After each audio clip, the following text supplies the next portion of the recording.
Jakopään hihna, jakohihna, jakoremmi. Mikä se juttu oikein on? Miksi jakohihnasta puhutaan niin paljon ja pelätään sitä asiaa? Jakohihna pitää moottorin liikkuvat osat oikeassa järjestyksessä, jotta moottori toimii niin kuin pitää. Mitä sitten, jos jakohihna katkeaa tai siitä tippuu hampaita iän puolesta?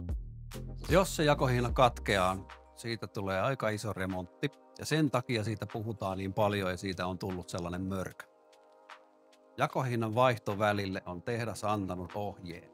Se on yleensä 5 vuotta, maksimissaan ehkä 10 vuotta ja kilometrit vaikuttavat myös asiaan. 90 000, 120 000, 180 000, 200 000. Vaihtovälejä on erilaisia, jonka takia ei voi tietää etukäteen, milloin on tarve vaihtaa.